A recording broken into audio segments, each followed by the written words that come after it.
The following program deals with a controversial subject. The theories expressed are not the only possible interpretation. Viewers are invited to make a judgment based on all available information.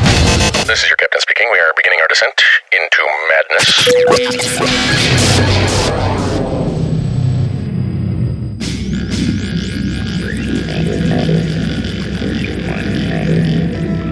Open your mind.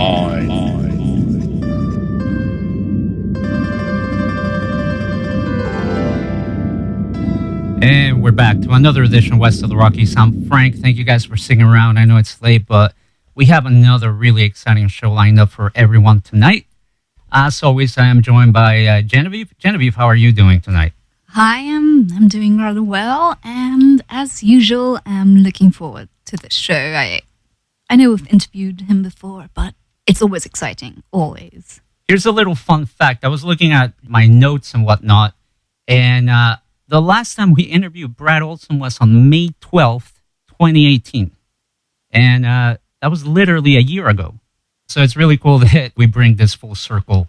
We're definitely going to get into some pretty heavy stuff with Brad. And for those of you that maybe this is the first time you're hearing about him, Brad is not just an author, but literally, in my opinion, he's a modern-day explorer. And he's traveled all over the world and has chronicled his travels in a fascinating series of books where he lists all the interesting places, all the sacred places around the world. And you can find those books on his website, CCC Publishing, as well as on Amazon. We've also had him on the show, as I mentioned earlier, to talk about his Esoteric series. He currently has 2 books, Future Esoteric and Modern Esoteric. You can go back to our archives on the website and check out that interview because that was a really fascinating 2 hours of talk that we had with Brad. And before I forget, there was also that little video interview that we shot at last year's Contact in the Desert conference. And we touched on some of the topics that he covers in his books. And we know that he will be at this year's Contact in the Desert conference. So if you missed it last year, I definitely urge people to go to contactinthedesert.com, grab your tickets. We're about 2 weeks away. It starts May 31st through June 3rd. Brad is one of the many amazing speakers that are going to be there. You're going to have Graham Hancock, Whitley Strieber, who we just interviewed a couple of weeks ago, and the show just got posted. And we talked about some really crazy stuff with Whitley. And if this is your type of thing, I definitely urge you to check it out. But you know what? I'm going to stop going on here because I want to bring Brad into the conversation and really just hear about all of his travels and adventures. So, Brad, can you hear us okay? I can hear you. Thanks for having me back on 1 year later. I know, right? It's really cool that we can do this again. And this time, for the folks that don't know, last time we spoke, you were just getting ready for this major undertaking, which was to travel to South America, but not just South America. Your ultimate goal was to reach Antarctica. And correct me if I'm wrong, but was that the last continent that you needed to check off your list, and you officially have traveled everywhere in the world? Am I correct? Yeah, that's correct. I'm now in the 7-continent club. Wow. How does that feel? Oh, it feels about the same as a year ago, but certainly a wealth of experience and information, which I'm also going to be speaking about at Contact in the Desert and with you guys here tonight. But my 2 talks are the mysteries of South America and the hidden anomalies of Antarctica. That sounds really fascinating. And why don't you tell us what was the purpose of your visit? Was it just to gather information for future books? It was, indeed. Know the saying, when life serves you lemons, make lemonade. Well, a little over a year ago, I had just lost my rent-controlled apartment in San Francisco because the building sold, and even though there is rent control protection, the owner moved in, and he wanted my unit, and there's not much you can do to fight it. So I thought, well, I was about ready to buy a house up in Lake Tahoe, and that's where I still plan to move. And a place that I was looking for in April just had closed. So I'm like, well, maybe this is a sign from the universe. I should go down and do South America and Antarctica and get on that 7-continent club. And that's what I did. Nice. And when you reached Antarctica, because it's such a remote place, obviously, we read about this location through books. That's how most of us learn about it. Most of us probably won't have the opportunity to go there. As someone who got a chance to go there, was there anything that you couldn't learn from a book once you were physically there? Yeah, certainly the views were amazing. The Palmer Peninsula region where I went to is very dramatic, with mountains just towering straight up from the ocean, locked by glaciers on both sides. But really what was amazing is that the animals have no fear of humans down there. So you could get right up to like a mother and a penguin chick with your camera, and they're just kind of looking beyond you. They're, what is this thing in my way? And that was pretty amazing to see these huge penguin colonies, seals on icebergs floating by.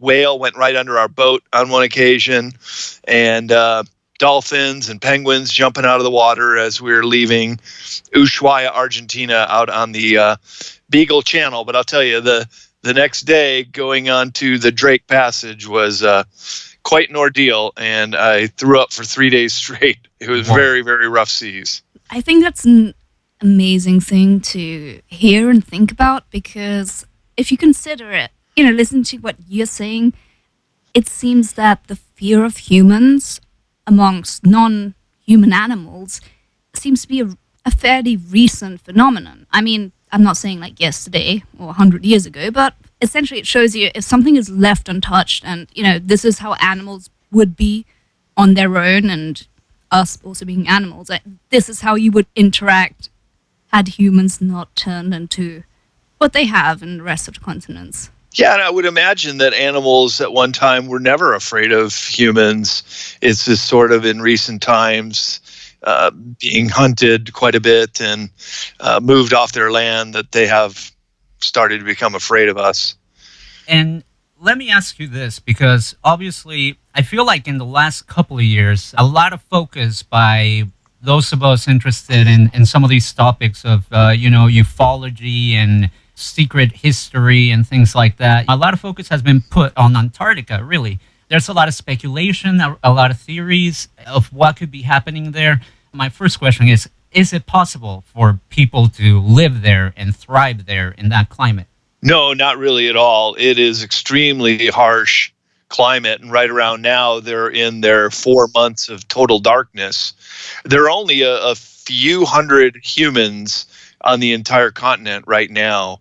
All the bases and seasonal stations have cleared out, and just a skeleton crew remains on a continent that is vast in size, and distances are very great between places. It is the 5th largest continent in the world.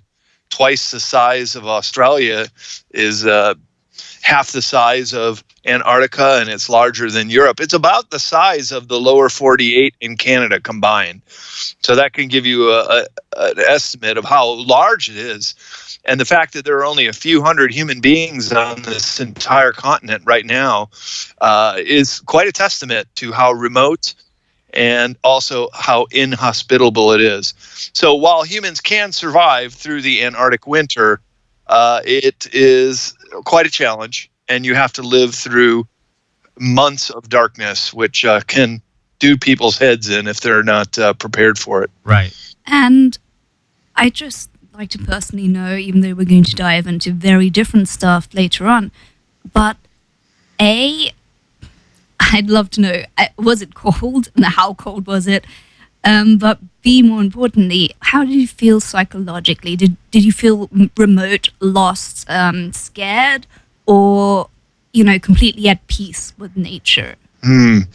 Yeah, a little bit of both. It was certainly scary when we were crossing the Drake Passage, and we got a little bit of a late start the first day because we had to wait for high tide because our 5-meter long keel was in the mud. So we didn't actually leave till close to midnight on the first day, and because we were getting a late start, they knew that there was a storm out there, but they thought we could catch the tail end of it and it would propel us down there in very fast speed, in which it did. We got down in 92 hours, which is pretty much record time for a sailboat. And I was on a 74-foot sailboat with 13 others and myself. But when we hit it, it was very, very rough seas. And my girlfriend, Emily Infinity, she thought we were not going to make it. And we were holding hands. She was in the bunk above me. And I just said, look, Emily, I've sailed a bit with my dad. I know that unless the boat is taking on water, we're going to make it. We're going to ride through it. And indeed we did. And once we got to the islands and passages of Antarctica, it was very smooth sailing. But coming back, it took 6 days. We went via Cape Horn. We got to see the most famous Mariner mountain in the world. It's almost like all climbers want to see Mount Everest, and the sailors aboard were really insistent we go by Cape Horn, and we got to see that. So that was worth it. But 15 full days down there, and it was quite blissful. And to answer your other question, there were 2 days where we were actually in our bathing suits up on the deck. It was about 65 degrees. I even did the polar plunge 3 times, twice when we had a sauna at the Vernansky base, but one time just because it was a warm day, jumped in real quick and got out. Sure, it was cold, but it's doable. Wow. That's amazing. Yeah, that is amazing. And sounds terrifying to me. Now, Brad, we're going to focus on a particular chapter of your book, Future Esoteric, and the chapter I'm referring to is titled The Fourth Reich in America. So I think people already will kind of have an idea what we're going to cover here. However, before that, I want to share a story with you, and I just want to compare it to your experience, and maybe you can tell me, if any of that kind of rings a bell. But about a year ago, I was talking to a friend of mine, and I'll leave names out for everyone's privacy. But I was talking to a friend of mine, and he was telling me that a friend of his, who is a pretty popular musician, he's really interested in all these topics, but I'm sure, as you know, a lot of the people in the entertainment industry and things like that, they tend to tread carefully on these topics in order to, not alienate any part of their fan base, et cetera, et cetera. This particular individual has a big interest in these topics, and apparently he self-funded this trip to Antarctica because, as I alluded to earlier, we've heard all the speculation and the theories that there might be a secret German base, the entrance to the inner Earth, a number of things that we're going to touch on here in the next hour and a half or so. And from what he told me, and I found this really interesting, from what he told me, it's not like you can just, buy a plane ticket and land in Antarctica International Airport, right? It's a little bit more complicated than that.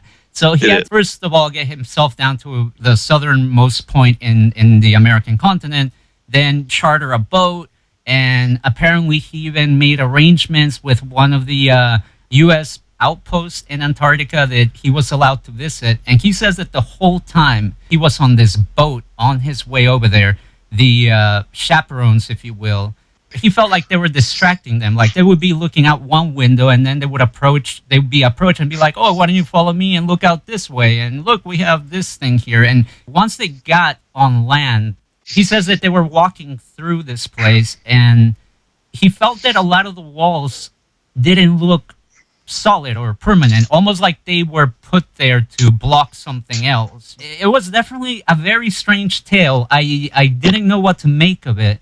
I don't know how it was for you to make this trip happen, but is there any type of military presence in Antarctica that you could see? And how easy is it for somebody that decides, hey, I want to visit this place, to go? Great questions.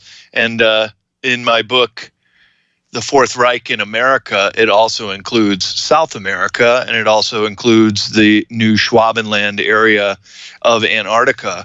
So going down there, I was very interested in all these subjects, in the possible craft under the ice, antediluvian civilizations that may harken back to Atlantis, megalithic buildings, in fact, that Corey Good speaks of, and pyramids that are poking out through the ice. And everyone I asked if they knew anything about Antarctica was along these lines of questioning.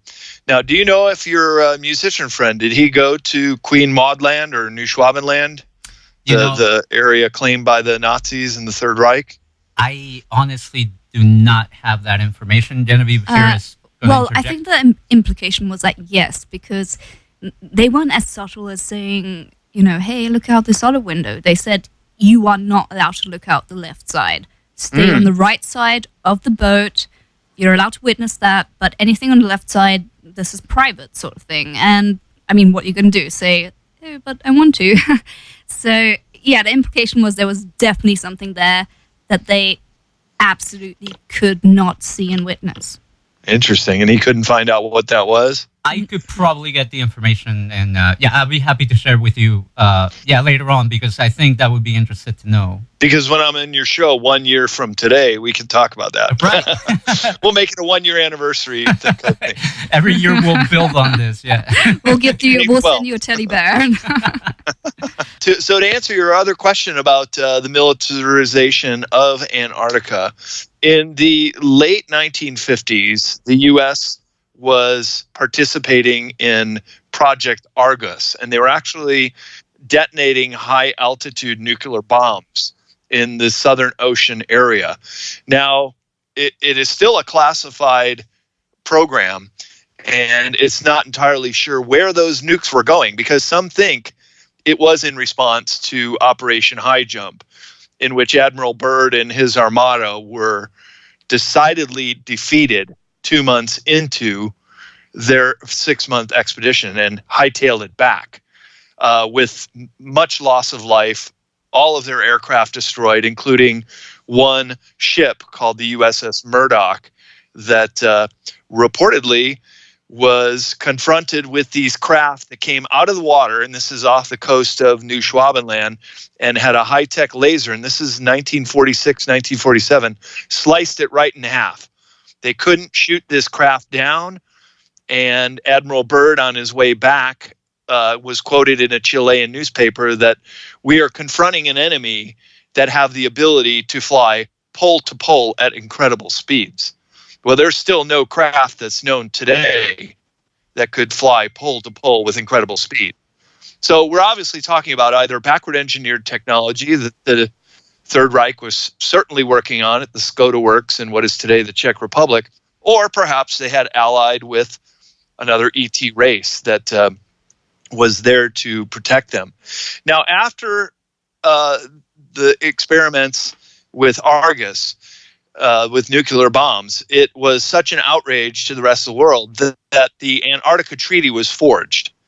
And it was ratified in 1962, making the entire continent a biosphere, just a protected area below the Antarctica Circle, and made it so that it was open to all, it was open for research, and it was not to be a militarized zone. Now, if some secret military forces are operating down there, they're doing it illegally. I'm not saying that that's not happening, but it would be frowned upon by any nation who caught whiff of any kind of maneuvering. Now, to the area of New Schwabenland, or Queen Maud Land as it would be appearing on most globes, the best way to approach it is from South Africa. That is directly south of South Africa. Just like if you're going to the South Pole or McMurdo Station, the biggest base in Antarctica run by the Americans, you come in via New Zealand. Whereas the Palmer base, which I visited, you come in via South America and you go down the Palmer Peninsula. So it really depends on where this musician friend came in from. Now, if he was sailing from South America, I'd say it's highly unlikely that he did go to New Schwabenland, just because the distances are so vast and you would be much better approaching it from South Africa, as I mentioned. Now, as I was doing my research on Antarctica, and I've been doing this now for well over a year, I was following GPS leads, going places with Google Earth, and I did find, quite fascinating, that there is something like an under-ice craft at the Conan base. It is a seasonal base, which is still run by Germany. The Germans never did leave this region of Antarctica. Their year-round base is called Neumayer. And the region where supposedly the New Berlin base was, Point 211, base 211, is this area called the Schumacher Ponds, which are these geothermically active ponds. They never freeze, and you can actually drink the water. It's fresh water. And so when it was discovered by the pilot named Schumacher. It was presumed that this would be the location. Now, what I talk about in my presentation, Hidden Anomalies of Antarctica, is that Antarctica is the most volcanically active continent in the world. There are 91 active volcanoes there, and we went and visited one of them called Deception Island. And this area that the Germans claimed has a fault line going through it and these geothermically warm ponds. And we all know what you can do with geothermal energy. You can heat things, you can warm your base with it. It is a form of free energy that can be tapped into. So if your friend happened to go there, I'd be very impressed, because that is in my top 3 places that I would like to investigate. And I may have the opportunity to even go back to Antarctica next year with a producer who has contacted me that does some work with National Geographic. And we would go via New Zealand to McMurdo and then try to go to the South Pole and the Beardmore Glacier, which is this other paranormal hotspot I've heard a lot about. Let me just kind of take it back a little bit, because I think that was definitely a lot for some folks to wrap their head around. But let's kind of go back to, why do people believe that the Germans reached Antarctica and set up some type of a base there back then? I know that Adolf Hitler and some of the higher up officials in the Nazi party had some type of interest in the occult, correct? Oh, absolutely. And it went all the way back to just after World War I, when the Vril Society was formed in Berchtesgaden, Germany, and that is the location of Hitler's eagle nest. It was a very occult-orientated area of Germany. I've been there. It's incredibly beautiful. But they had found some psychic mediums, one named Maria Orsic, who was able to communicate with the Aldebaran star system and telepathically download blueprints that created free energy and very advanced technological devices that was employed by the Vril Society, which then became part of the Thule Society. And in fact, Himmler and Hitler himself and several others that were high-ranking Third Reich officers were involved with this. So really, the Third Reich of Nazi Germany is deeply entrenched in the occult from the very earliest days of its formation. Now, Maria Orsic, or Genevieve actually was correcting my pronunciation. What was it? Well, okay, I'm not that good at, I believe it's Croatian. That's where her father was from. But I believe it's more like Orsic. Right. And Yeah. and I've heard a lot about her, but I guess I feel like I haven't found any, at least personally, what solid evidence do we have that this person even existed? Well, there are pictures of her. And she's very beautiful. She had very, very long hair. The other mediums believed that growing their hair long would help them with their telepathic communication. That part I don't really know if there's much veracity to that claim, but you can see pictures of her. Do an internet search for images with her name and she'd pop right up. So certainly she existed. Now, the veracity of the claims that she was telepathically downloading these high-tech blueprints, now that could be something that could be called in question. Nonetheless, the Third Reich did obtain some very high technology, whether it was their brilliant scientists or that they had help from those above, as some of their scientists, including Wernher Von Braun and Hermann Oberth, whose quote it was, said that we did have help from those space brothers above, would lead you to believe that they had some kind of intersection with ETs, including getting some of this high technology that their engineers could then backward engineer and put into practical craft. And of course, at the end of World War II, nothing was found, not the Honolulu craft. They even had another kind of craft called the Vril craft, and of course, Die Glocke the Bell. None of this was ever found by the Allies when they got to the Skoda Works in what is today Czech Republic. The presumption is they got it out of there. They got it out of there in 44 or the beginning of 45, in the Führer convoy U-boats and got it down to Antarctica, to Base 211, or to South America, where they have purchased enormous tracts of land. And I was tracking some of these areas down south of Santiago, Chile, other ones in Argentina, where some mystery buyer just bought up hundreds and hundreds of acres of land in some of these massive ranches down there, which are still owned today and still very much private property and off limits. So the Fourth Reich could very well still be in existence today.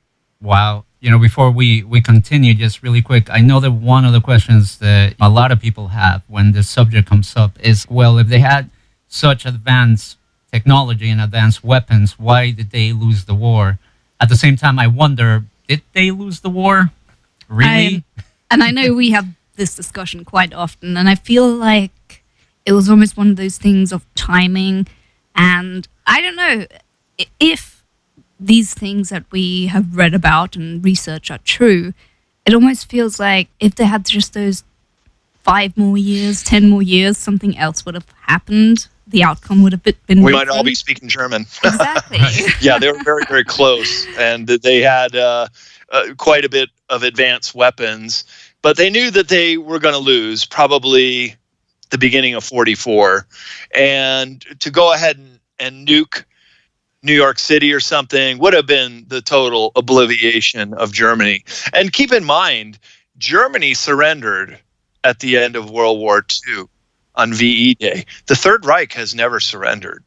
They just went underground and became the third power. We often think of the Cold War being the Soviet bloc versus the NATO bloc.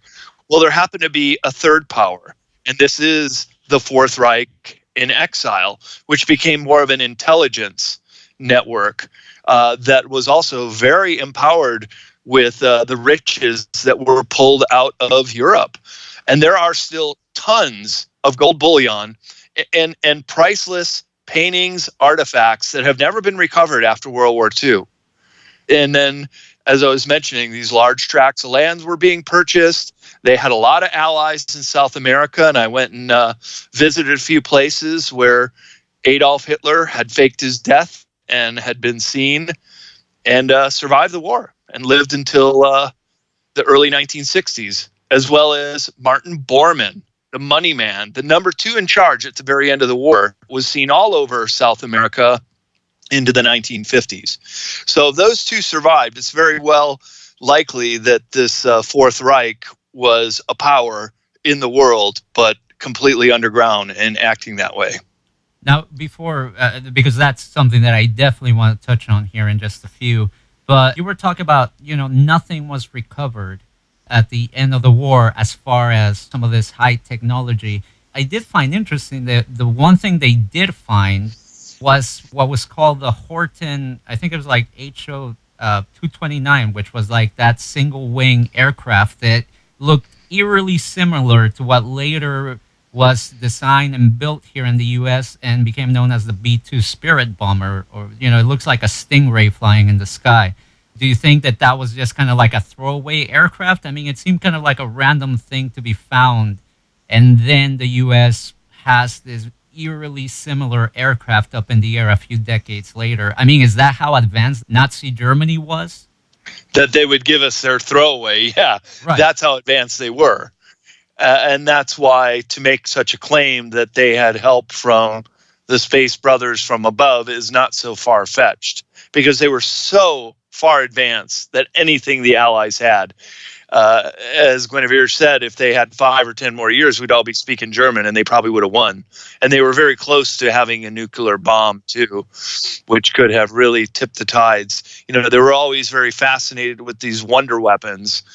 And it's an absolute fact that many Nazi scientists, espionage, and spy masters like Reinhard Gehlen came over here in Operation Paperclip, where these Nazis, if they were notorious war criminals, were sometimes given new identities and new jobs. They helped start the CIA, they started NASA, and they started a lot of other spy agencies, including the NSA. So there are a lot of tentacles that were placed within our own higher echelon of intelligence and high technology. And the fact that if they were discovered by Admiral Byrd in 1946-47 in Operation High Jump, which is still a classified operation. You cannot get the full details on what happened down there, that they were routed and they struck some kind of deal with the Fourth Reich and said, okay, we'll let you operate because we know that you have high technology, but we're not going to come after you in South America. And only Adolf Eichmann was captured by the Israelis in Buenos Aires and taken back to Israel, put on trial and executed. But all of them escaped. And it's really interesting. We were like flipping through the Lonely Planet in Bolivia. We were trying to find, hey, what's in this next little town we go to? And it was Klaus Barbie, the butcher of Lyon, escaped to Bolivia with a new identity, and he lived behind a lumber mill, and he died a natural death. You know, the notorious Nazi war criminals that got to live their whole life, including Joseph Mengele, who did those incredibly brutal pictures on twins and Auschwitz and so forth. I mean, it's just amazing that these characters were allowed to live without justice. It's really a travesty, in fact.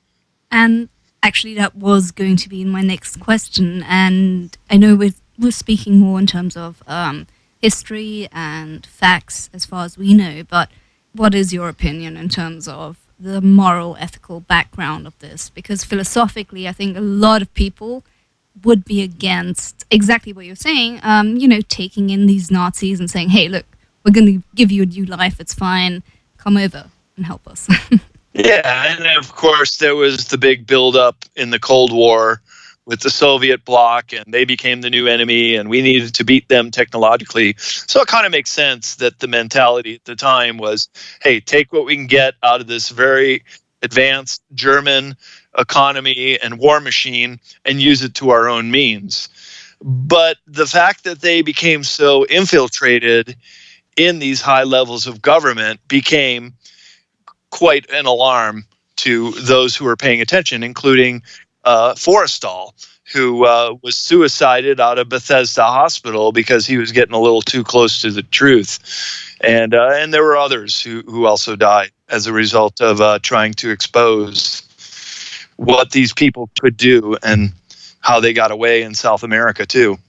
I want to backtrack a bit here to just go back and talk a little bit more about the origins of, or at least what set these things into motion, because I feel that definitely the occult had a big role here. And one of the things I always found interesting when I researched this topic is that there were two secret societies involved, and I believe you mentioned them already, the Frill Society and the Thule Society. Can you tell me a little bit about what was different about each? What was their role within the Nazi Party?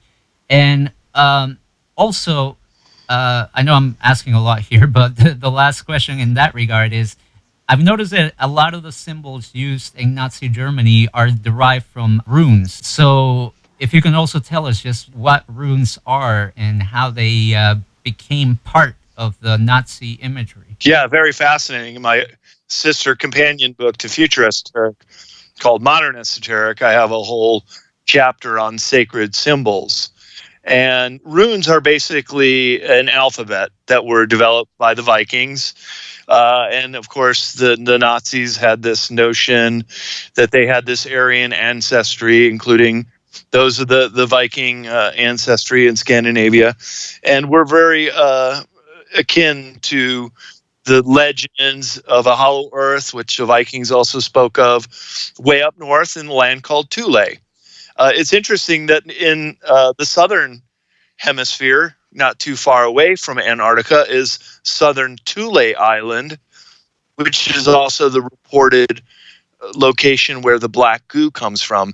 That's a whole other discussion, but I do include that in my Hidden Anomalies of Antarctica talk, where southern Thule Island is, and it's so ironic that it has that name.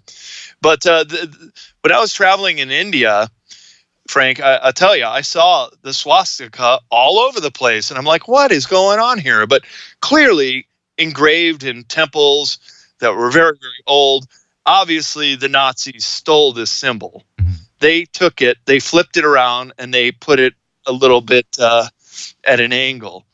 But basically it's a representation of the cycles of life, reincarnation, the 4 ages of humans. And it's an age-old symbol. It's a Tibetan Thangka symbol.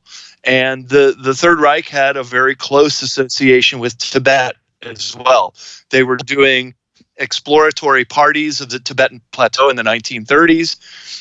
When the bunker that Hitler presumably killed himself at was discovered, there was a room of all these Asian men laying around in a circle, a perfect circle with their feet in the middle.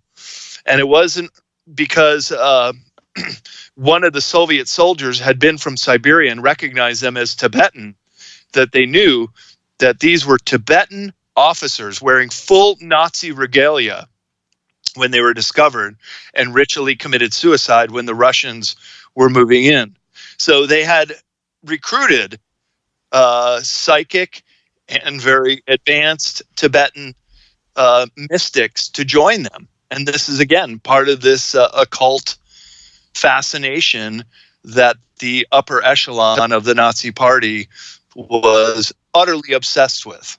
Now, if you could also tell me about the difference between the Vril Society and the Thule Society, because those are two names that seem to pop up every time this topic gets discussed. And there's actually a third called the Anomalies Society. Oh. Well, it started with the Vril.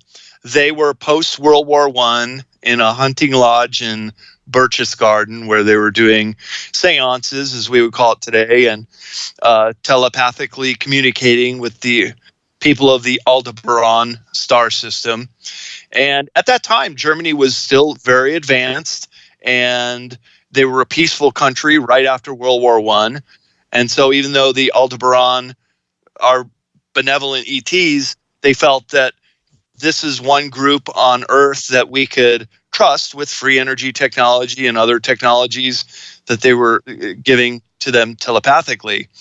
It wasn't until the Thule Society then usurped the Vril Society. It was still very much underground, very much invitation only, so to speak. And in fact, Hitler was actually a spy, came in to see what they were up to, and then became so fascinated with it, became a firm believer and member of the Thule Society.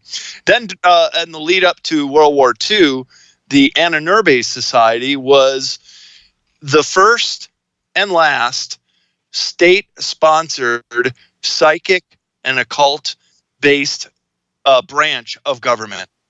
The only time a government in the Western world has advanced these technologies and this information in such a way that it was a known branch.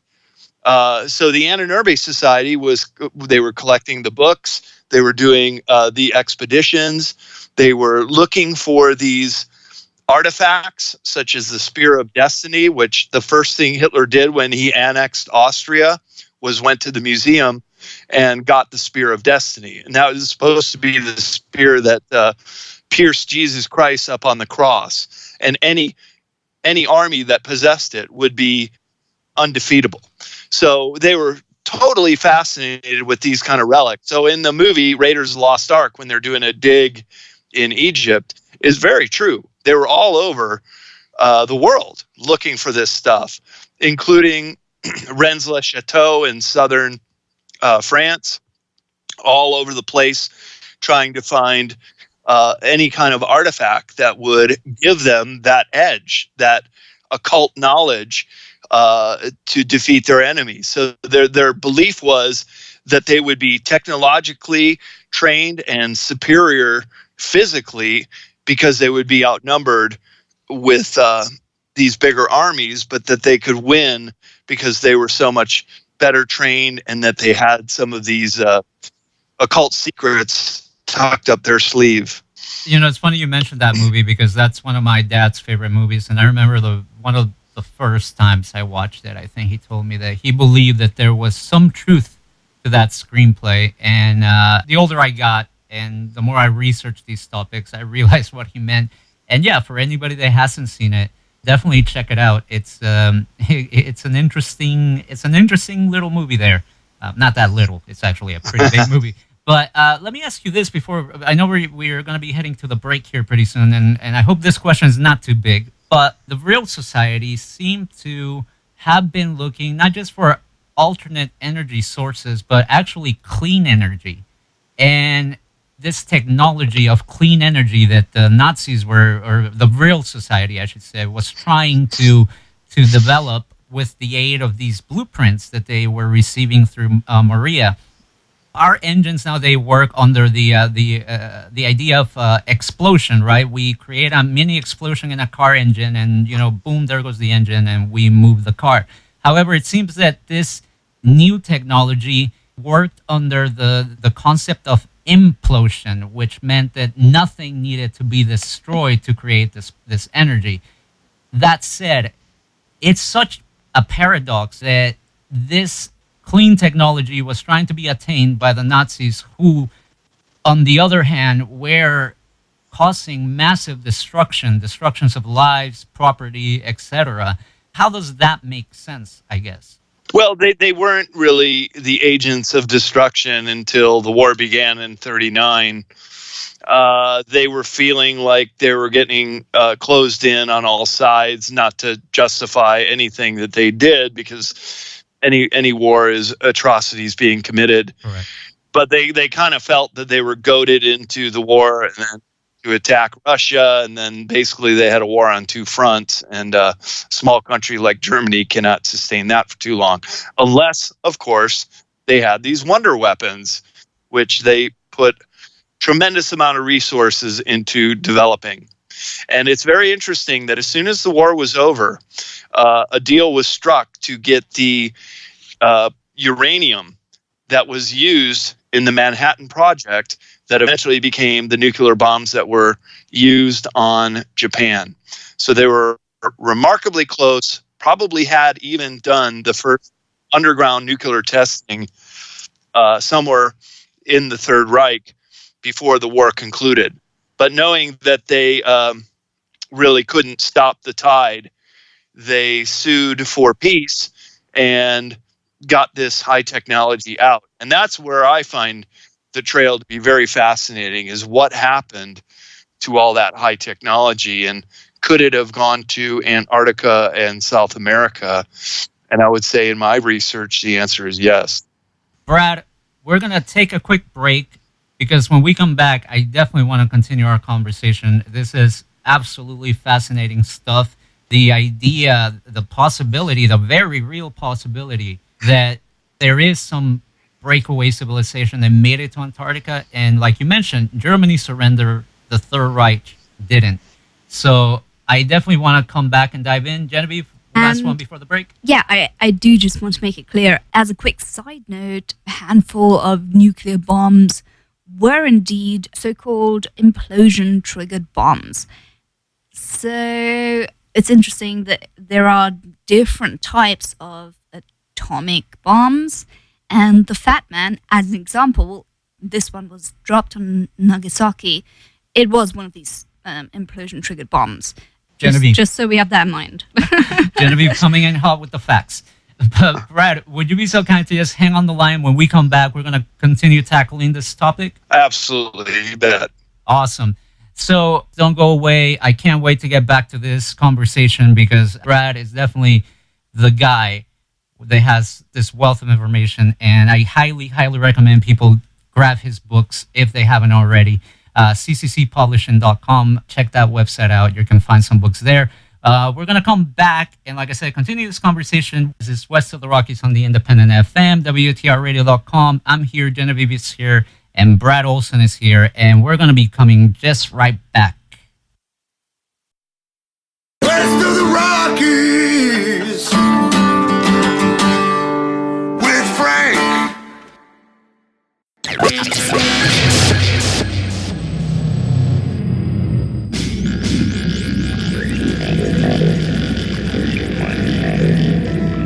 Open your mind.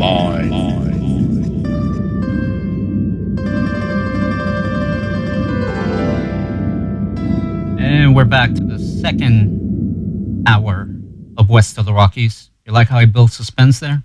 It's an old radio trick. I'm I'm tensed up here. As you can tell, we're having a great time tonight. A little bit of back announcing. You just heard some Foo Fighters rising from the ashes of Nirvana.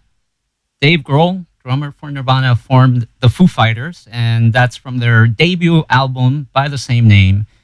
That was I'll Stick Around. 1995 that came out, and who would have thought that the drummer from Nirvana would end up fronting one of the biggest bands in the world with a name like the Foo Fighters, which is quite appropriate. I want to ask Brad about that in a minute. Before that, we heard, of course, Rammstein with the song Deutschland. Definitely check out that album. It's going to be coming out here pretty soon, May 17th. First album in 10 years. Such a great band. I went to see them back in, I think it was like 2002, 2003. In a tiny little venue here in LA called the Shrine Auditorium. If I remember correctly, I think that was a Masonic hall at one point. I don't know if it still is. I just remember thinking like we were all going to burn to death because they had flames shooting like 50 feet in the air, and I think the roof was only 30 feet high. Anyways, my point being is, if you ever get a chance to check out Rammstein live, definitely do so. It's definitely worth the money. As always, I'm Engineer Frank on Twitter, West of the Rockies on Facebook. Don't forget to follow the show on Twitter. That's at WOTR Radio.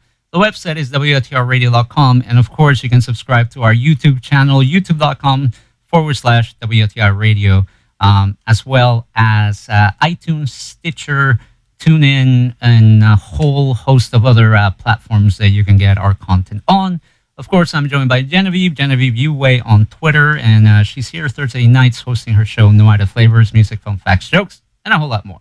Now, that being said, let me bring Brad Olsen back on the line. Brad, why don't you tell people real quick where they can find you on social media, where can they order your books, and all that good stuff? If you want to know more about me and the projects I'm working on, bradolsen.com, BRADOLSEN.com, one word. CCC Publishing, 3C's Publishing, one word. If you want to see the books I've written and the other authors that I publish, this is my business. Been running it for 25 years. And all books that are bought through CCC Publishing by me, I can sign copies for as they go out. So best place to buy them, cccpublishing.com if you're interested. And Facebook, Esoteric Book Series, also the name of our YouTube channel. I'm now posting all of the chapters of Future Esoteric that have just been released as an audiobook. And I recorded them when I was doing Facebook Live, and I'm now posting one chapter a day while I have time to get them up. And also, I'm speaking Thursday, May 16th at Ions in Petaluma, California, from 6 to 8:30 p.m., doing both of my talks, Mysteries of South America and the Hidden Anomalies of Antarctica. Free talk. Ions is Noetic Sciences that was founded by astronaut Edgar Mitchell. Really an honor to be asked to speak there in the auditorium. And then, of course, at the end of the month, Contact in the Desert. I'll also be doing both of my presentation and speaking on several panels as well. So a lot coming up. Yeah, no, a lot of fun stuff, absolutely. And before we get back into the conversation, we just heard during the break a song by the Foo Fighters. Now, that term was actually coined during World War II to describe these weird orbs. I don't know if I could call them crafts. Why don't you tell me a little bit of what you know about the Foo Fighters? Yeah, that is a fascinating little antidote of World War II. And the Foo Fighters, yeah, they were plaguing the Allied pilots, not shooting them down, which if they were German technology, they probably would have been shooting down the Allied planes, but just kind of flying alongside them. And as you said, they were orbs, probably plasma light orbs, which incidentally, that is what is reported that creates the genuine crop circles as well, are balls of light, plasma balls that just come down within minutes and just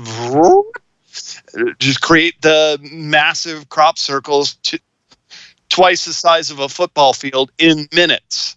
And they have been captured on video My friend Patty Greer has made several films, some of which show some of this exclusive footage of crop circles being made. So I would say they're probably in the same category of the Foo Fighters, these plasma balls that are just kind of probing and watching to see what the humans are up to, basically, in the context of war. Sometimes they'd be going out and bombing cities, and the Foo Fighters would be going right alongside them. So if they were German designed, I think they would have had more of an offensive position. But as far as I know, not a single plane was ever taken down by them. They were just more of an observation type phenomenon. One of the things that I wanted to get into was there were definitely different branches to the Nazi Party.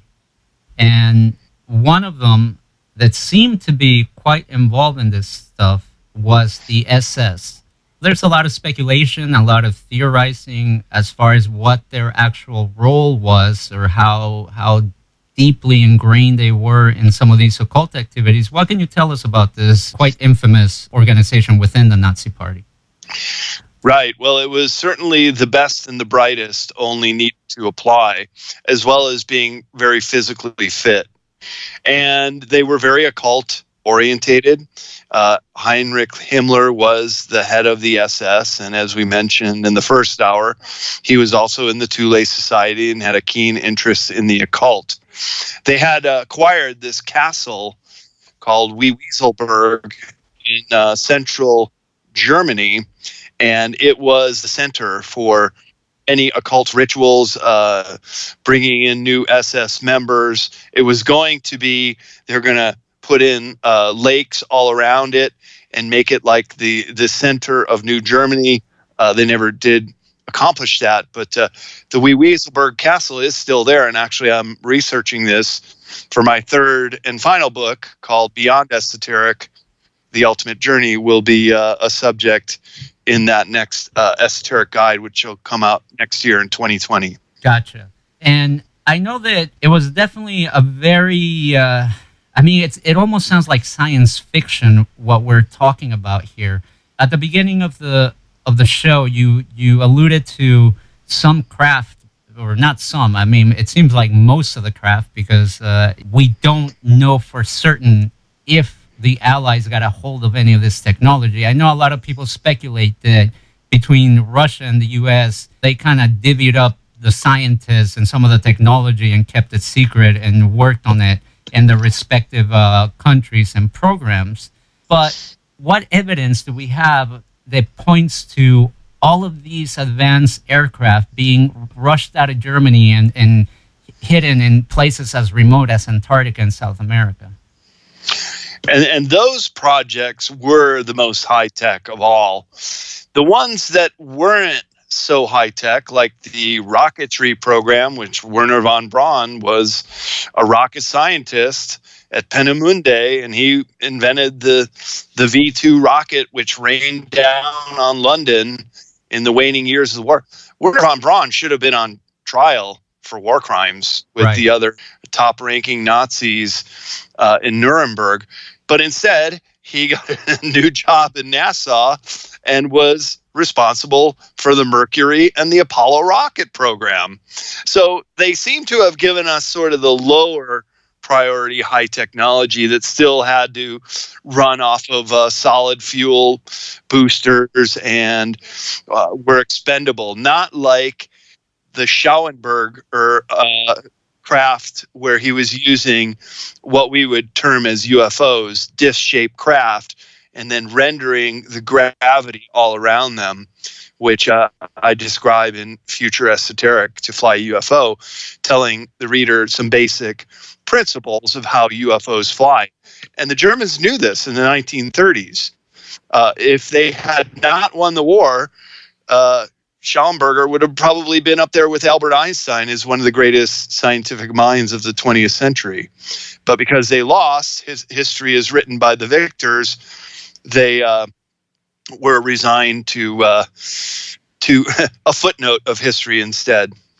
Yeah, because it seems like they had amazing technology, and like these Foo Fighters, that they behave like drones. I remember reading that they were these unmanned aircraft. And we're talking 1930s, 1940s. And to have those capabilities, it definitely blows minds, right? Oh, for sure. How they acquired it is really the big question, whether it was from ETs or backward engineered technology. And it's probably the answer is a combination of both. They did have a crash retrieval in the Black Forest of Germany in the 1930s. And probably even more significant, there was a crash in northern Italy in the 1930s that was much more of an intact craft. And Mussolini allowed the Nazi scientists to come down and collect that craft and bring it back to Germany. So they were actively involved in backward engineering since at least the mid-1930s. Like I said, it really blows my mind. Before I move on, this is just a general question. Is it something in the geography? I mean, how could all of this happen in this one part of the world in such a, really, in a historical context, in a short amount of time? Germany has always been on the cusp of technology. They're incredible engineers. I'm half German myself. My grandmother was from Potsdam. Her parents were from Potsdam, Germany. Was pretty well destroyed in World War II. But my grandmother is Rh negative. And my family is also Rh negative. And then this is a very interesting thing, too, that the Northern European populations have some of the highest incidence of Rh negative blood in all the world. Asia is basically devoid of Rh negative. And even though 15% of the world population is Rh negative, it's highly concentrated in these Northern European areas. And that is what the Third Reich determined to be this Aryan race. And they were very well aware of this very strange anomaly of Rh negative blood. And what that means is Rh stands for rhesus, which is a monkey. So basically 85% of us have Rh positive blood, meaning there is a link to the lower primates. But Rh negative means there isn't any. That Darwin's theory that we all evolved up from the great apes, well, it wouldn't apply to Rh negative people because they don't have any of that in their blood. What also makes it very fascinating is that a Rh negative mother, such as my grandmother, who married an Rh positive man, if their blood were to mix with their children, could have devastating results. In fact, my uncle Douglas died at 5 days old because my grandmother's blood corrupted him, and he died prematurely as what they called a blue baby. It's the blue antibodies fight it off.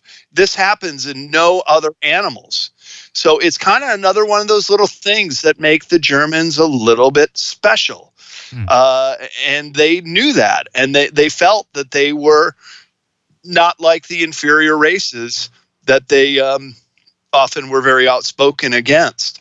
So maybe this is what galvanized the people. We've often seen those enormous rallies where it's like the whole country would come to Nuremberg and go to these massive rallies, hundreds and thousands of people.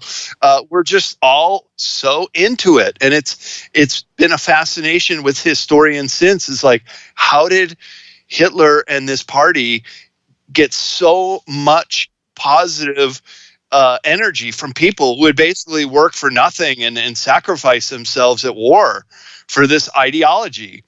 So I don't know if it's a good thing or a bad thing, but it's certainly a factor in how this small country Germany was able to get so much power and technology and wreak so much havoc in the Western world during World War II. This is an incredibly, at times, touchy subject, but essentially what it means in terms of, Rh positive and negatives is that group of people, they were only able most of the time to produce their own bloodline, because everyone that didn't match their bloodline would die off. The offspring just wouldn't be able to be born and supported by the mother. And that is a scary and incredibly strong type of evolutionary effect, which hasn't been seen in many other places of the world. That's correct.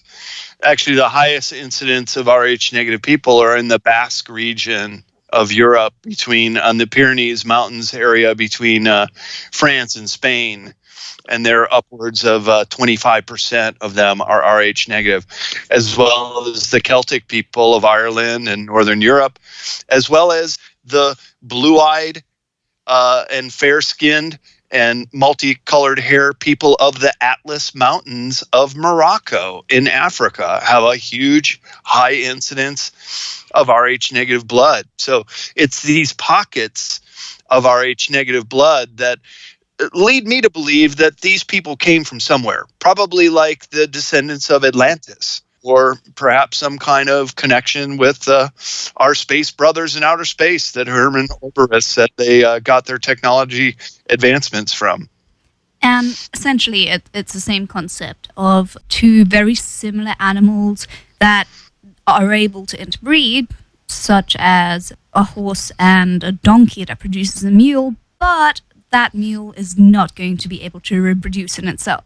I know it was kind of a side point, but it's the same concept. No, that's a great point, and I use that example all the time, that you can interbreed, but sometimes there are drastic results. Like you said, in the case of a mule, they're sterile and they cannot reproduce themselves. In the case of Rh negative blood people, it could have tragic results with the mother killing off its own offspring, which really goes counter to evolution. It should never happen that way. But it does. And I would even go one step further and say that it suggests that humans are actually two species coexisting, much like a horse and a donkey are. And the proof is in the Rh negative blood. That's a very fascinating subject. I know we have discussed it in other shows that we have done, and I definitely urge people to look into that because it sounds, I remember the first time I heard about this, it was unbelievable, but the science is there. Now, Brad, just to kind of move this ship along, we all know pretty much what happened during World War II and the defeat of Germany, not necessarily the defeat of the Third Reich. Again, as you mentioned earlier, there were higher-ups that managed to escape the fate of some of the others that, had to go to trial and be executed for their atrocities. However, it seems that Hitler and some other officials managed to get out of Germany along with some of this high-tech weaponry that they had been working on. And I remember watching, I think it was a documentary where they interviewed some folks that are obviously a bit older now, but they claim to have seen German submarines arrive in the dead of night to Argentina, and a number of Nazi officials disembarked, and amongst them was Hitler. And they took residence in one of these remote areas. I mean, Argentina, I've never been, but I've seen plenty of videos and photos, and there's these beautiful, lush landscapes and just these magnificent views. And it seems that they manage, as you said, live out their lives out there. What do we have as far as evidence besides the testimony of these people that, mind you, I don't have the clip here to play, but they sound quite credible when you hear them tell this story. Yeah, there's quite a bit of evidence, and I did spend 2 months in Argentina, particularly on the trail of these escaped Nazis. I went to the Eden Hotel in La Falda, Argentina, just in the hills outside of Cordoba, and it's remarkably similar to Bavaria, and it's German restaurants and German architecture. And I took a tour of the Eden Hotel, and Hitler was very good friends with the Eichhorns, who owned the Eden Hotel, very wealthy couple. And during the tour, I was tipped off that the FBI has an archive called the Vault. Same with the CIA has a area called the Vault that you can go and look at documents pertaining to Hitler and other high-ranking Third Reich officers escaping to South America. There's actually over 200 documents on the FBI vault site pertaining to Hitler and others who have escaped, including J. Edgar Hoover, who was quite upset with the fact that they were not pursuing these guys. But that goes back to this secret deal that was probably struck right after Operation High Jump, that they had the technology that we were afraid of. It's probably better that we work in concert and keep them on the low key, but not to pursue them. And some of these documents that I saw when I was touring the Eden Hotel said that if he were to escape and fake his own death, this is one of the most likely places he would turn up. And in fact, the History Channel did a big show on it and interviewed people that were young chambermaids in the mid to late 1940s who remember Hitler being there. I'm fairly confident that he did fake his own death and escaped to South America and lived out his natural life there. I also went down to San Carlos de Bariloche, which you may have been alluding to, this area in Patagonia that is absolutely beautiful. It looks just like Birch's Garden with the Coin Sea in Birch's Garden. Looks like the big lake there fronting this town, which is very Germanic in appearance. And I spent about a week there, including looking for the Hitler chateau on the northern part of the lake and getting pretty close to it. Couldn't actually go onto the property, but I saw the bay where he had a home. He lived in the late 1940s. It actually had a seaplane. So if he had to make a hasty retreat, if authorities were pounding down the door, he could get in the seaplane and just fly over the mountain range to Chile, which was right next door. And so there are all kinds of stories like this and many other places too that we went to visit where fugitive Nazis had holed up and started with a new identity and just lived out their natural lives. So a bit of a travesty of justice that none of them were taken in and tried. Only Adolf Eichmann, which I mentioned earlier, who was captured in Buenos Aires and taken back to Israel and tried and put to death. And then they were told, do not come back and do that again. Because they were getting really close. And those Nazis in exile were very nervous that they might be next. And they stopped. They didn't come back to capture anyone else. So it suggests to me that there is a third power. That was the intelligence arm of the Third Reich, which became the Fourth Reich, and had holed up in South America, as well as the New Berlin base, which Admiral Dölitz, who had assumed power after the Hitler suicide, who was the admiral who became chancellor and then basically surrendered for Germany. But in 1943, he had made a comment that we have found an impregnable fortress for our Führer, alluding to the location of New Schwabenland in Antarctica. So that's pretty fascinating too, that they would make these kind of statements suggesting that Antarctica had this secret under ice base. Does this mean that Hitler was still in control and directing everything from his hiding place in South America and later Antarctica? Is that what was happening, or did somebody else step in at that point? Of the Fourth Reich? Yeah, I'm not entirely sure. He did have a prescription drug habit. I think he was doing like crystal meth. You can see him at a couple of the rallies, shaking uncontrollably. And he was kind of losing it at the end of the war, mentally and physically. I would probably say Martin Bormann played a much bigger role in setting up this third power. The intelligence side, the money side, and funding projects, buying into corporations that they wanted to control, and basically running it from some of these large ranches down in South America. Some of the information is coming out on them that they are very Germanic still to this day, very high high-tech security to get in and a lot of security. But nonetheless, they're still down there. And while these people have long gone, they may have ancestors or people sympathetic to the cause that may still be running the show.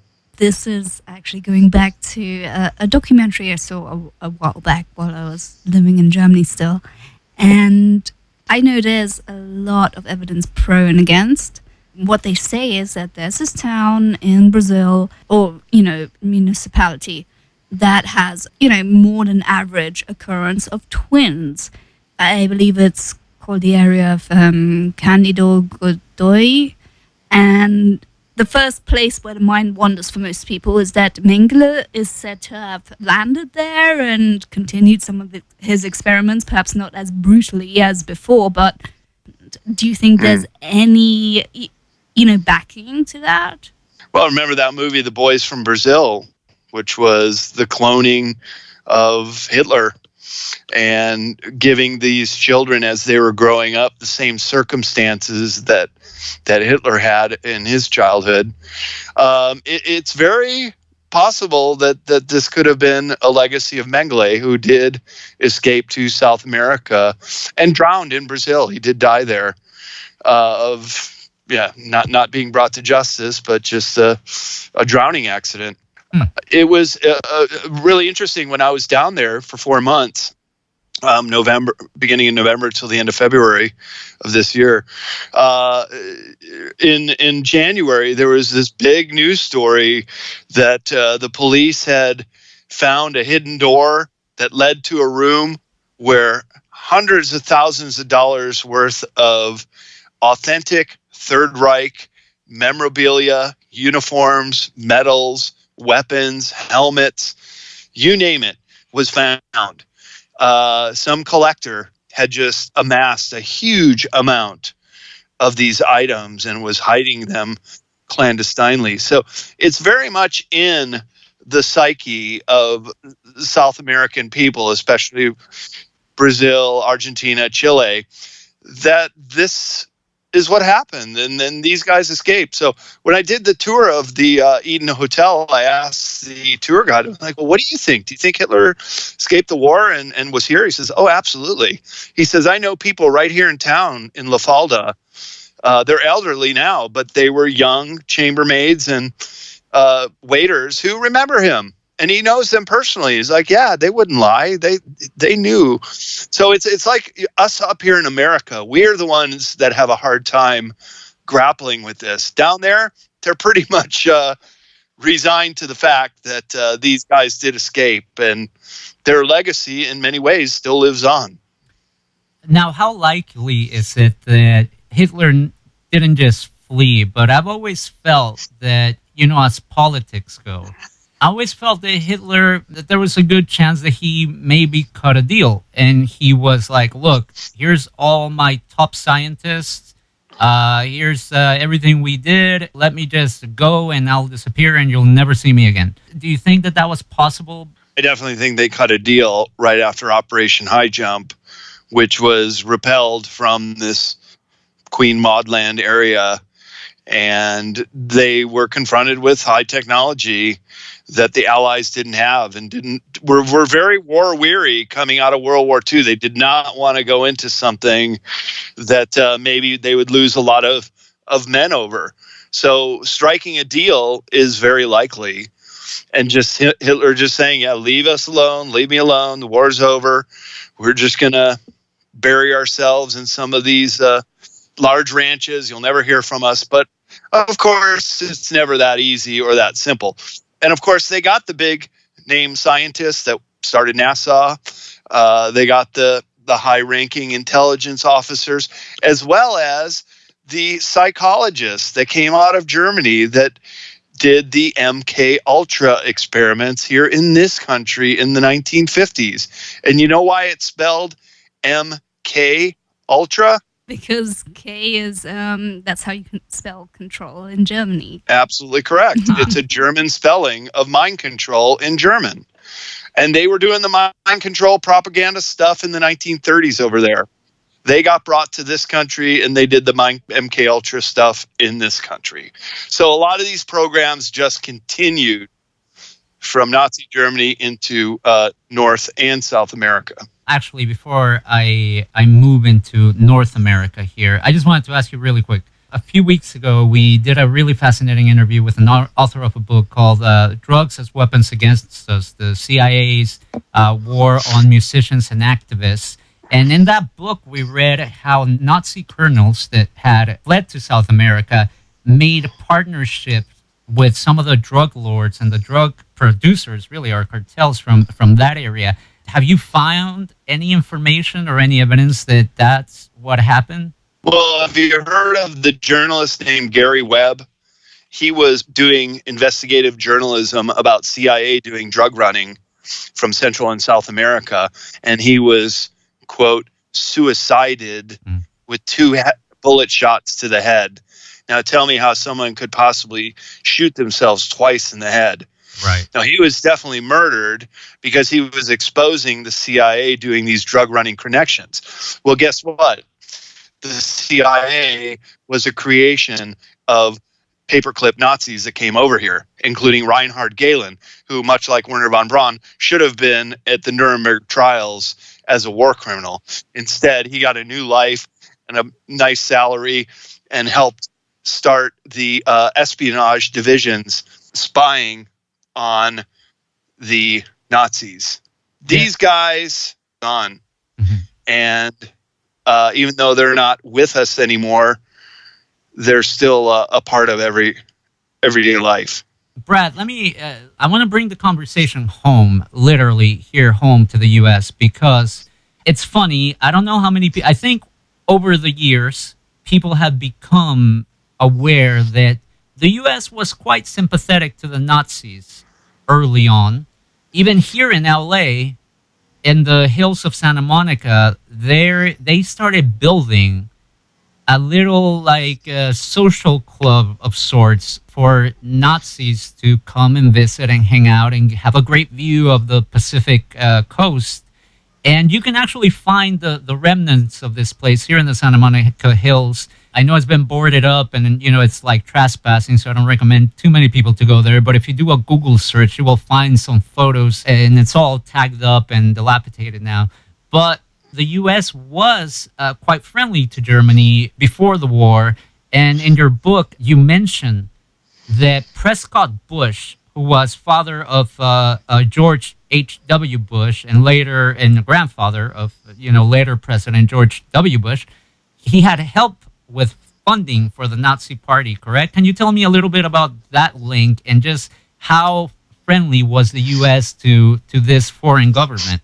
Well, they were, and Prescott Bush was president of Union Bank, and they were funding the Nazi Party, as well as the Rockefellers with Standard Oil was providing petroleum and other products they needed, and the Dulles brothers. Dulles International Airport in Washington, D.C. is named after one of the Dulles brothers, who is the first CIA director. And as I mentioned, they have connections with the Third Reich Nazis that came over here in Project Paperclip. So there were a lot of sympathies, and there were many people who did not want to go to war with Germany. And that's why U.S. entered the war quite late and almost reluctantly declared war on Germany only after Germany declared war on us. So we kind of had to.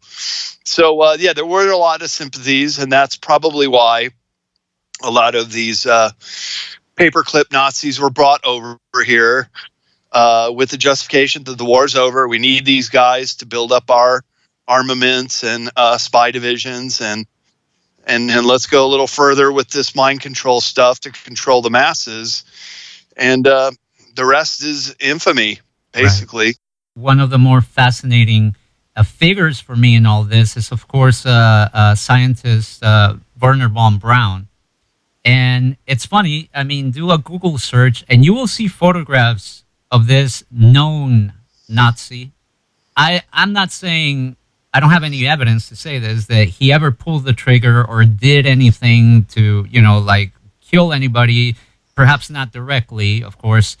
However, there's photographs of him with Walt Disney, for example, or JFK. He wrote a number of books. He became almost like a sort of celebrity for getting the U.S. to the moon, whether you believe that the footage that we saw was the actual lunar surfers or not. But under his direction, NASA accomplished a lot, and they did a lot. It really blows my mind that we almost try to scrub history and mold it and sanitize it to excuse this, which, as you mentioned several times, it is an atrocity to let these people go free without any type of punishment. Cough, cough, 1984. What can you tell us about Wernher Von Braun really quick, just to wrap up? Like I said, he was probably the most famous former Nazi here in the U.S., wrote several books, and I believe his assistant in later years said that he kind of warned about the third card in this weird Machiavellian plan, and this third card involved an alien invasion. Tell me a little bit about that. His assistant, Carol Rosen, has been very outspoken in saying that Wernher Von Braun would say, well, there will be this threat from terrorists, and we're going to have this war on terror, which has already come to pass. Then there will be the threat of asteroids, and then we're going to have to put weapons in outer space to combat that. And then there will be this threat from ET invasion. And he said they're all fake, they're all phony, it's all a false flag operation, it's to militarize space. And in fact, there are treaties that is not allowed, but people have been working around that. Our government and military, and as well as the Russians and the Chinese, putting weapons in space, even though it is prohibited.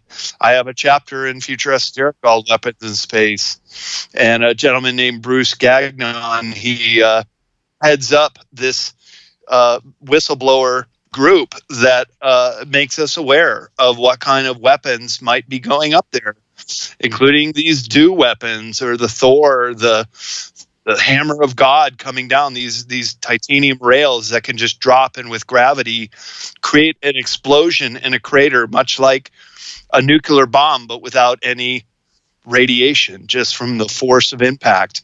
So people need to be aware of this. People need to know that if space gets weaponized, it's a total game changer. And it could be very, very deadly, with consequences that are very far-reaching. My gosh, it's amazing that you did mention Thor and the powers that people assign to this god. And I feel that that's a whole different topic. But I almost have just like a small little wrap-up question. And how do you talk to people? And I'm just saying friends, family members. How do you talk to these people about such subject matters without sounding completely crazy and actually being able to convince them of any type of way? I think the answer is you can't. No, I'm kidding. Yeah, pretty much. Yeah, I've kind of given up on trying to do that. Just read my book. I have many pieces of evidence that you can research on your own to find that this is very much a reality. And it goes on, and that's why they're esoteric subjects, because the mainstream media is not going to tell you about it, educational system won't, the government won't. So we have to rely on ourselves and use the power of discernment that we all have to try to understand what is real and what could be disinformation. Amazing stuff. For the folks at home that were listening in, we mainly focus on the chapter, The Fourth Reich in America, from Brad Olsen's book, Future Esoteric. Definitely check that out. Fascinating book. Brad, one more time, why don't you tell people where they can get your books and where they can find you on social media? Sure, yeah. Go to cccpublishing.com. You'll see all my books. I have the Google Book app, so you can browse through the books on the site, order it off the site, or some of these conferences I'm going to speak at. The Ions Auditorium, May 16th, or Contact in the Desert. I have a table there and I'll be signing books. I'll bring plenty of copies of Future Esoteric. Find me on Esoteric Book Series on Facebook or CCC Publishing, Brad Olsen on Facebook, or Sacred Places 108 Destinations is another page I manage on Facebook. Or you can subscribe to me on YouTube called Esoteric Series. And look forward to seeing some of your listeners at Contact and seeing you guys again, too. Yeah, absolutely. No, we're looking forward to that. Last question, Brad. You visited every continent. Where do you go from there? Are you going to buy one of these private flights to another planet that they're planning through Virgin Atlantic and Elon Musk? I mean, where do you go from here? The final frontier. Yeah, that's right. Off planet. Yeah, that's the travel junkie's dream. Oh, look, it's a big world. I've only visited Egypt in Africa. I got that whole continent to explore. Still need to get to New Zealand and dozens of other countries that I want to go to. I really like to go to new places I haven't been to before. So any future trips I plan will be to places that I haven't been yet. That's incredible. Well, we wish you the best of luck. We definitely admire your determination, and your books are definitely some of our favorites. I know I speak for Genevieve as well. So definitely check out some of his books. Check out more about Brad Olsen on his websites. And yeah, if you're going to be at Contact in the Desert, he's going to be right there. Brad, thank you so much for tonight. We covered a lot of ground, and I can't think of anyone better to do that with than you. So thank you so much. Thank you so much. Thank you for having me, guys. I really enjoyed it. And 2 hours went by real quick, so you know it's a good interview. Absolutely. Enjoy the rest of your evening, Brad. Thank you, too. And that was Brad Olsen. Man, what can I say? I mean, that was probably one of the more in-depth conversations I've had on this topic with anyone. I'll say that much. You know, it's interesting. You know, you're fascinated by it when you have more questions that you wanted to ask, and you're like, can I fit that in? No, I'm not sure. Oh, I better, consolidate my questions because I can't fit all these 120 questions in. Yeah, no, absolutely. I mean, as it happens, and I think there's a bit of that in the U.S., when any government does work in secrecy, it just lends itself to a lot of speculation and theorizing by the many people.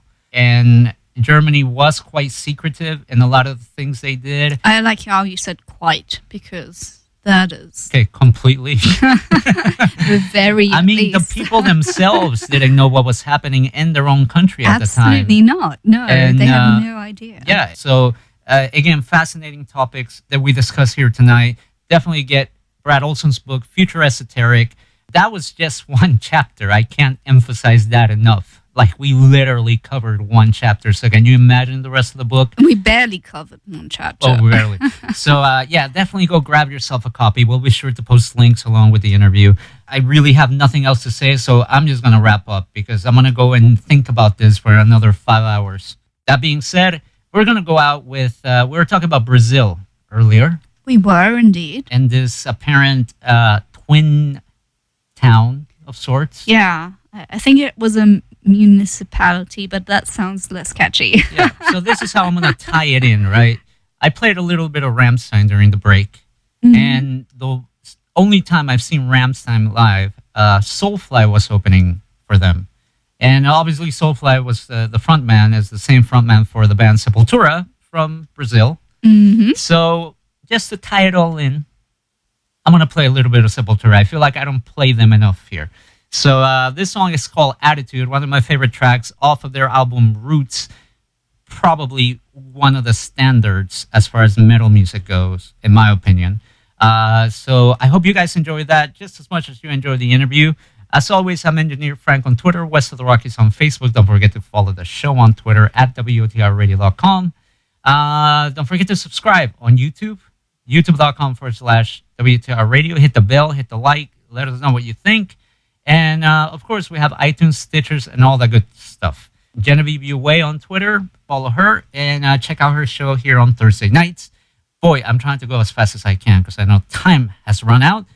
Enjoy a little bit of Sepultura. Take care. Be safe. God bless. Don't do anything too crazy. Want to see you back next week. Until then. Bye. West of the Rockies with Frank the Engineer. on the Independent FM, Los Angeles.